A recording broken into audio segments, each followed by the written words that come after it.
राधे भक्तों, आप सभी को चैत्र मास की पाप मोचनी एकादशी की हार्दिक शुभकामनाएं। कहते हैं कि चैत्र मास की कृष्ण पक्ष की पाप मोचनी एकादशी ऐसा पवित्र व्रत है जो मनुष्य के बड़े से बड़े पापों को नष्ट कर देता है। पुराणों में यह अद्भुत कथा आती है कि एक महान तपस्वी ऋषि जिनकी तपस्या को एक अप्सरा ने किस प्रकार से भंग कर दिया था। इसके बाद ऐसा क्या हुआ कि दोनों को भयंकर श्राप मिला और फिर कैसे पाप मोचनी एकादशी के व्रत ने उन्हें उस श्राप और पापों से मुक्ति दिलाई। आइए भक्तों, श्रद्धा से सुनते हैं पाप मोचनी एकादशी की पवित्र कथा। कहते हैं कि एकादशी की व्रत कथा सुनने से भगवान विष्णु की कृपा मिलती है, भगवान विष्णु की कृपा बनती है। इसीलिए इस कथा को अंत तक अवश्य सुने। बहुत प्राचीन समय की बात है। हिमालय की ऊंची ऊंची पर्वत श्रृंखलाओं के बीच एक अत्यंत पवित्र और शांत वन था। उस वन में ऋषि मुनियों का निवास था। चारों ओर हरे भरे वृक्ष, कलकल करती नदियां, पक्षियों के मधुर ध्वनि और वातावरण में तपस्या की दिव्यता व्याप्त रहती थी। उसी वन में महर्षि मेधावी नाम के एक महान तपस्वी रहते थे। वे अत्यंत तेजस्वी, संयमी, ब्रह्मचारी और वेदों के पूर्ण ज्ञाता थे। बचपन से ही उन्होंने सांसारिक मोह माया को त्याग कर केवल ईश्वर भक्ति और तपस्या को अपना जीवन बना लिया था। महर्षि मेधावी वर्षों से कठोर तप कर रहे थे। उन्होंने अपने मन, इंद्रियों और इच्छाओं पर पूर्ण नियंत्रण पा लिया था। उनके तप की शक्ति इतनी प्रबल थी कि देवता भी उनका सम्मान करते थे। वे दिन रात भगवान विष्णु के ध्यान में लीन रहते थे। कभी कभी वर्षों तक उन्होंने अन्न जल तक का भी त्याग कर दिया था। उनका एक ही उद्देश्य था, मोक्ष की प्राप्ति करना। उसी समय स्वर्ग लोक में अप्सराएं रहती थी जो अपनी सुंदरता, कला और नृत्य के लिए प्रसिद्ध थी। उनमें से एक अप्सरा का नाम था मंजू घोषा। वह अत्यंत सुंदर, कोमल, चंचल स्वभाव की स्त्री थी। उसकी आंखों में आकर्षण था, चेहरे पर मधुर मुस्कान और वाणी में मिठास थी। इंद्र सभा में वह अपने नृत्य से सबको मोहित कर देती थी। एक बार देवराज इंद्र को यह ज्ञात हुआ कि महर्षि मेधावी की तपस्या अत्यंत तीव्र हो रही है और यदि वे सफल हो गए तो उनका तप इंद्रासन के लिए खतरा बन सकता है। इंद्र को भय हुआ कि कहीं यह ऋषि भी अन्य महान तपस्वियों की तरह देव पद न प्राप्त कर ले। इसीलिए उन्होंने अपनी सभा में मंत्रणा की कि किसी प्रकार इस तपस्या को भंग किया जाए। बहुत सोच विचारने के बाद इंद्र ने मंजू घोषा को बुलाया। उन्होंने उससे कहा कि वह पृथ्वी पर जाकर महर्षि मेधावी की तपस्या को भंग करे। पहले तो मंजू घोषा डर गई। उसने कहा कि महर्षि मेधावी अत्यंत तेजस्वी हैं, उनके सामने जाना भी कठिन है। यदि वे क्रोधित हो जाती हैं तो वह भस्म हो सकती है। परंतु इंद्र ने उसे आश्वासन दिया और आदेश दिया कि वह किसी भी प्रकार से ऋषि का ध्यान भंग करे। मजबूर होकर मंजू घोषा ने इंद्र की आज्ञा स्वीकार कर ली। वह पृथ्वी पर आई और उस पवित्र वन में पहुंची जहां महर्षि तप कर रहे थे। उस समय वसंत ऋतु का आगमन हो चुका था। चारों ओर फूल खिले हुए थे, आम की मंजरी महक रही थी, कोयल की मधुर कूकू सुनाई दे रही थी। मंजू घोषा ने भी उसी वातावरण के अनुरूप स्वयं को सजाया।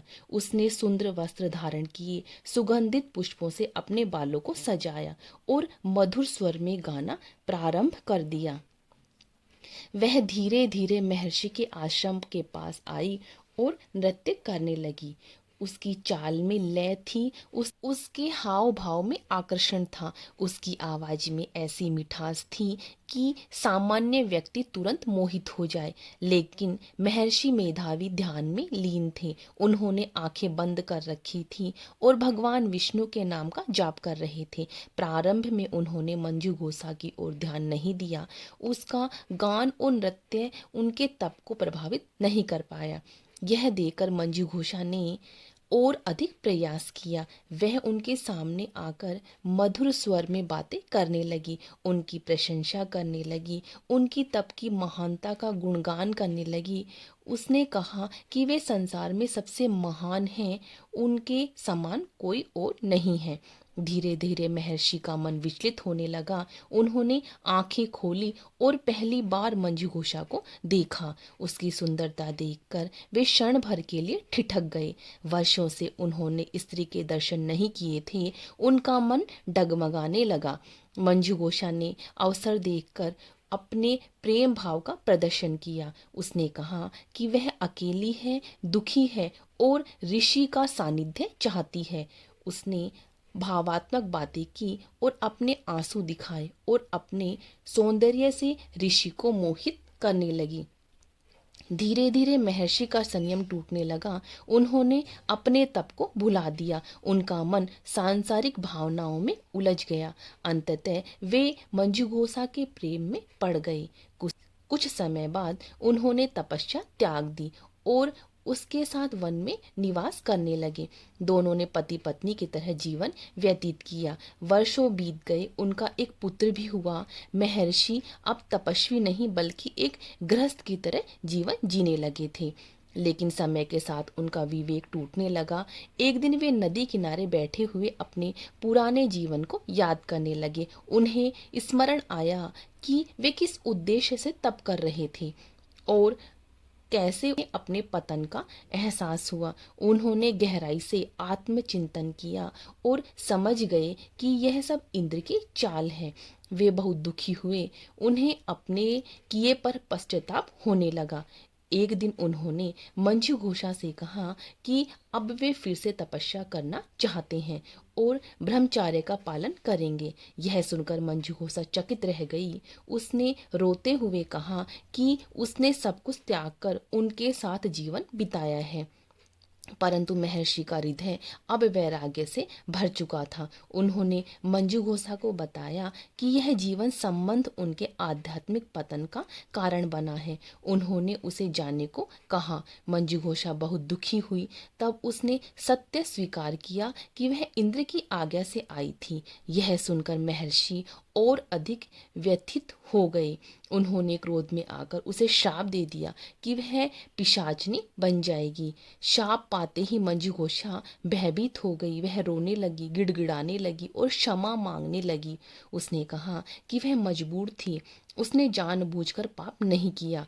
महर्षि का हृदय पिघल गया। उसने उससे कहा कि चैत्र मास की कृष्ण पक्ष की एकादशी को पाप मोचनी एकादशी कहा जाता है। यदि वह उस दिन श्रद्धा से व्रत करे और भगवान विष्णु का स्मरण करे तो उनके पाप नष्ट हो जाएंगे और शाप से मुक्ति मिलेगी। मंजू घोषा ने यह व्रत किया। उसने पूरे मन से भगवान विष्णु की आराधना की, पश्चाताप किया और अपने दोष को स्वीकार किया। भगवान उसकी भक्ति से प्रसन्न हुए। उसके सारे पाप नष्ट हो गए और वह फिर से दिव्य अप्सरा बन गई। उधर महर्षि मेधावी ने भी अपने पापों के पश्चाताप के लिए उसी एकादशी का व्रत किया। उन्होंने कठोर तपस्या प्रारंभ की। भगवान विष्णु की कृपा से उन्हें भी अपने पतन से मुक्ति मिली और वे फिर से महान तेजस्वी तपस्वी बन गए। इस प्रकार पापमोचनी एकादशी ने दोनों के जीवन को शुद्ध किया। उनके किए हुए पाप, मोह, भ्रम और भूले सब नष्ट हो गई। उन्होंने समझ लिया कि भगवान विष्णु की भक्ति ही जीवन का सच्चा लक्ष्य है। इस कथा से यह शिक्षा मिलती है कि चाहे व्यक्ति कितना भी बड़ा तपस्वी क्यों न हो, यदि वह सावधान न रहे तो पतन संभव है। लेकिन वह सच्चे मन से पश्चाताप करे और भगवान का स्मरण करे तो उसे अवश्य मुक्ति मिलती है। पाप मोचनी एकादशी मनुष्य के पापों को नष्ट कर उसे फिर से पवित्र मार्ग पर लाने वाली दिव्य तिथि है। पाप मोचनी एकादशी व्रत आत्मा की शुद्धि का श्रेष्ठ साधन है। यह व्रत केवल उपवास नहीं बल्कि संयम, भक्ति, सेवा, सदाचार का मार्ग सिखाता है। अंत में भगवान से प्रार्थना करें, हे प्रभु, मेरे समस्त पापों का नाश करें, मुझे धर्म के मार्ग पर चलने की शक्ति दें। भक्तों, ये थी पाप मोचनी एकादशी व्रत कथा। इसे ज़्यादा से ज़्यादा भक्तों में शेयर करें और मेरे चैनल को सब्सक्राइब करें। कमेंट्स में श्री हरि अवश्य लिखें।